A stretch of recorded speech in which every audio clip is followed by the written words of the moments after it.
Ciao ragazzi, oggi sono a Marano Vicentino, dove il nostro amico Antonio ha appena sfornato i parpagnacchi bollenti, il dolce dei contrabbandieri. Dobbiamo tornare indietro di oltre un secolo, nel periodo antecedente alla Prima Guerra Mondiale. Sembra che il luogo degli incontri e degli scambi commerciali clandestini fosse proprio qui, davanti a Villa Fioretti, che è l'inventore del mais marano, e di fronte alla villa c'era questa chiesetta del 1400. Chi si ritrovava qui e per scambiare che cosa? Gli scambi riguardavano soprattutto derrate alimentari, quindi farina, latte, burro e uova, quello che c'era ovviamente da questa parte. Dall'altra parte invece arrivavano soprattutto patate, fagioli e altre derrate agricole. Arrivavano dall'Austria perché in mezzo c'era il confine italo-austriaco. Stiamo parlando della zona di Marano e della Valpogena e Valdastico, che all'epoca erano sotto il dominio austriaco.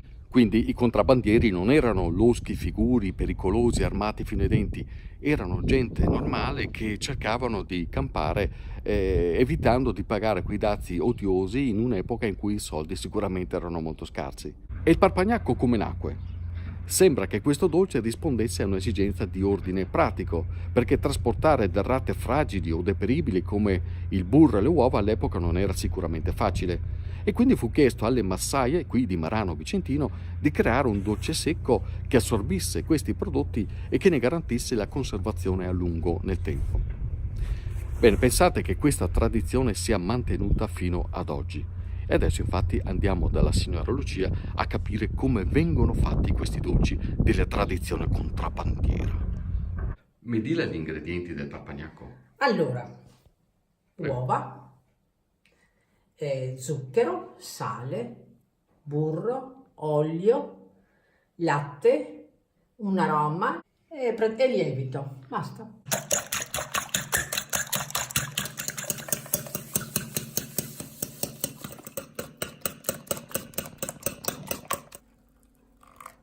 E questo è l'aroma. Questo è un aroma.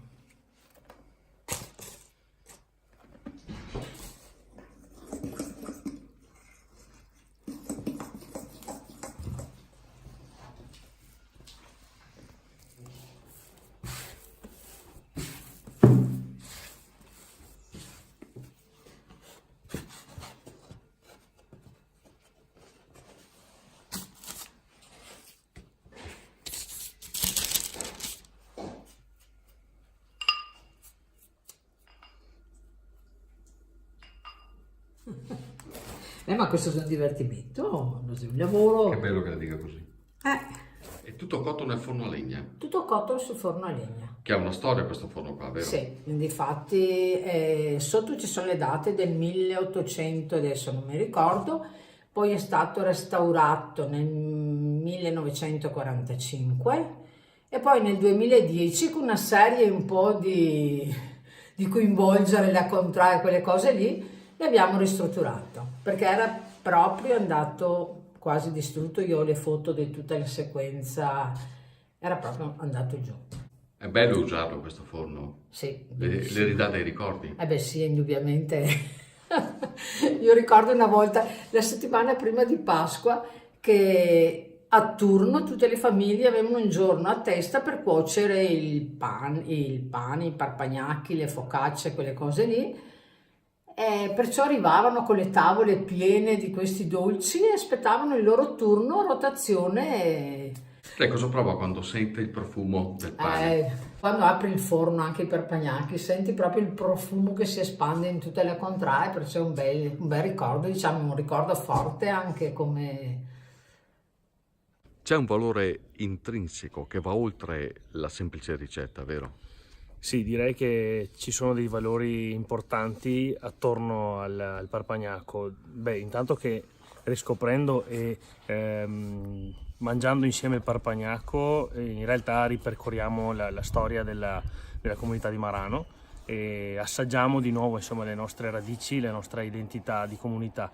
E poi un tipo di recupero di una ricetta anche attraverso un forno comune, come in questo caso nella contrada di San Piero, ci dice quanto importante è l'esperienza dei forni comuni, un'esperienza che è nella tradizione della nostra terra che è un modo per riscoprire anche la comunità. Attorno a questi forni comuni le comunità si organizzavano, decidevano di condividere una possibilità di ricchezza come rappresentata da un forno, e quindi attorno a questo presidio di civiltà abbiamo anche una chiave per riscoprire il valore della comunità anche adesso nel presente.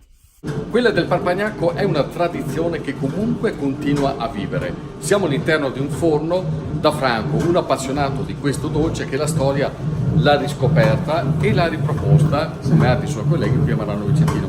Non è facile ricostruire questa storia, vero? Non ci sono fonti storiche precise. Fonti storiche no, solo tradizioni di generazione in generazione che ha tramandato questo prodotto attraverso gli anni, attraverso rivoluzioni anche a livello di impasto, di usare farine diverse, usare burro al posto della margarina, no, usare anche la margarina, usare prodotti di qualità, avevano prodotti di qualità. E pensate che il Parpagnacco qui lo trovate a Marano Vicentino, pochi chilometri più giù non si trova più. No. È proprio rimasta una cosa tutta vostra. È rimasta una cosa nostra maranese, perché attiene a Schio, in giro quando facciamo qualche manifestazione tra noi colleghi, il Parpagnacco è un prodotto che propongono solo quel giorno che facciamo la manifestazione. Poi durante l'anno c'è qualcuno che tenta di farlo, ma non riescono a venderlo. Da noi viene venduto, io lo faccio tutto l'anno. Noi abbiamo visto la versione domestica con Lucia, c'è anche una versione un po' diversa che è la vostra, con la vaniglia, con l'arancio, con il limone, quindi ognuno un po' la personalizza se vuole. Ma la ricetta è di mio padre, la faceva anche lui a occhio. Noi l'abbiamo stilizzata, pesato, controllato tutto, controlliamo peso, farina, lievito, aromi, tutto per poter avere un prodotto sempre uguale, avere anche una caratteristica uguale. Siamo a Marano, quindi voi ci mettete la farina di mais? Allora, noi facciamo i Parpagnacchi con due versioni. Una versione è una con la farina bianca, abbiamo bisogno di una farina debole, non una farina non di forza. Poi facciamo anche, visto che siamo a Marano, il paese del mais marano, facciamo anche una versione con dentro una parte di mais marano. E questa cosa dà? Dà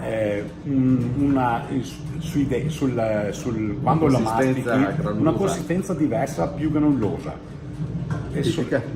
Tipica della polenta, tipica di un prodotto granulare, più che una farina bianca che si impasta con quei liquidi.